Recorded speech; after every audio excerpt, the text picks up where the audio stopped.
If you want it short and sharp, Season 2 of With Love, Meghan didn't crack Netflix's top 10 at launch. That's no longer a bad weekend, it's a systemic failure. Even the hate watch crowd, which normally guarantees a baseline noise effect, barely showed up this time. Stay to the end, we'll unpack why it happened, what it means for the first look deal with the platform, where the project will likely be steered over the next few months, and under what miracle a Season 3 could happen at all. Let's start with the catalogue reality. Last time, the show barely clung to 10th place and faded fast, there was no long tail.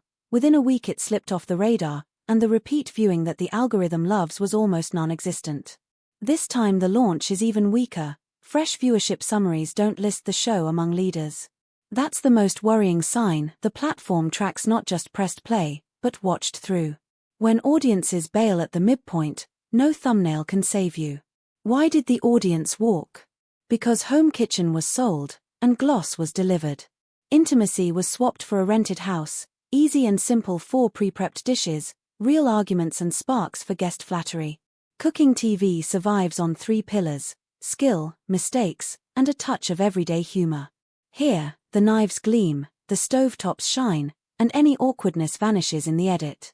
Viewers 50 plus see this instantly. They can tell where life ends and a catalogue shoot begins. The guest list sounds impressive: chefs, media faces, family friends. But star power can't replace chemistry. Conversations don't unfold, they're dehydrated by compliments. Recipes don't happen here and now, they arrive ready-made, to be reheated. The result is a show that feels risk-free and therefore emotion-free. There's nothing to root for, nothing to pull you toward the end. The algorithm understands that better than anyone. Now the business frame. The once loud multi-year deal has long since softened into a first look. No more "we'll take everything," but pitch it, "we'll see." It's a diplomatic way to leave the door ajar without promising budgets. When the new installment of a franchise opens weaker than the last, the platform pivots to pragmatism: lower the stakes, keep options open. Hence the gentle drift toward one-off specials instead of full seasons. A holiday episode by Christmas is a flair for that mode: pretty, safe, disposable. If there's no viral relaunch in the next few weeks, no one will bet on a classic Season 3. Another red flag: the rare glimpses of the kids in promo.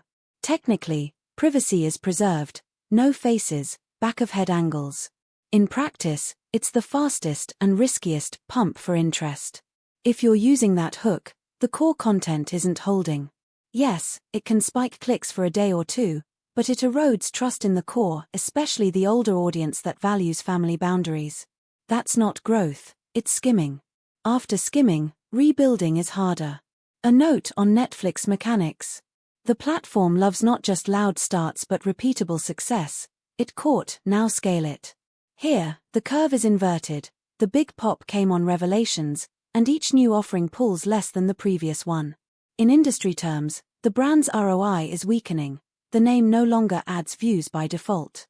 In that logic, budgets get trimmed, pitches face tougher filters, renewals move into boutique mode. And there's a paradox. Netflix's own catalog shows people are more likely to rewatch old seasons of Suits than to turn on the fresh reality from the show's former actress. That's not malice or conspiracy, it's behavioral truth. I'll choose what I know, where the emotion feels real. When a cooking project treats emotion as a prop, viewers instinctively pick something else. Is there a way to turn it around? Theoretically, yes. But not with a new curtain, with a change of character. First, honesty over gloss: real kitchens, real mistakes, real tries and failures. People love watching a lumpy batter become a pillowy sponge if it's real. Second, guests for meaning, not marquee. A mom you can argue with, a neighbor with flowery fingers and a story in their voice, a chef who breaks pattern. Third, shift the focus from me in frame to the work in frame. Less posing by the oven, more hands-on and the small domestic moves people actually do. Harder to pitch to press than a star lineup, but that's how you earn completions. Presentation? The 50-plus audience doesn't tolerate baby talk and exclamation points every minute. They want clarity: why this beats store-bought, why easy takes 90 minutes, where to save and where you can't.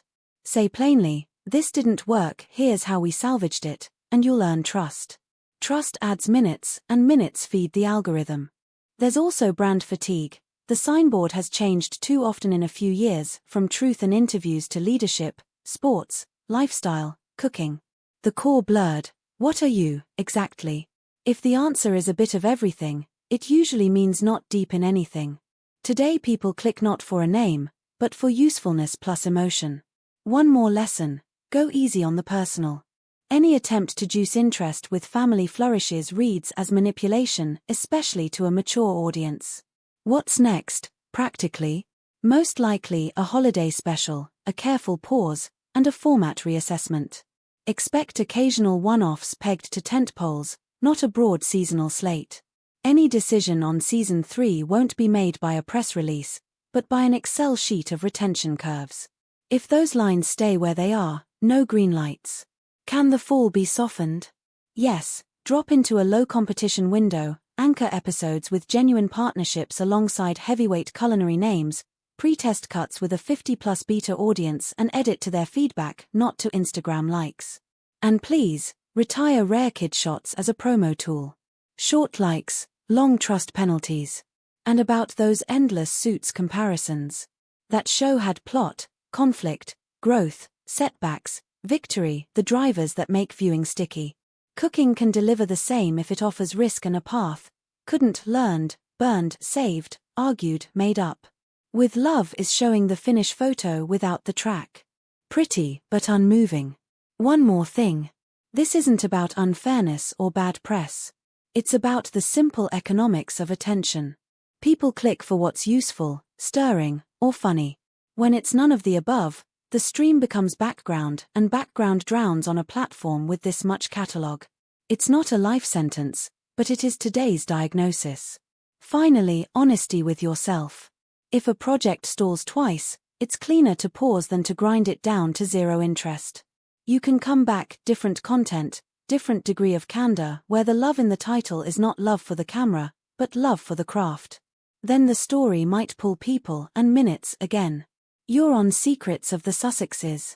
Tell us why you personally turned on with Love, Meghan, and at what minute you switched it off. That's more useful than any press sheet. Hit like if you value analysis without hysteria, and subscribe. Coming soon, a deep dive on why holiday specials often mean last call, how Netflix actually calculates renewals, and what might work if a reboot shot appears. Guard your time, it's worth more than any loud brand.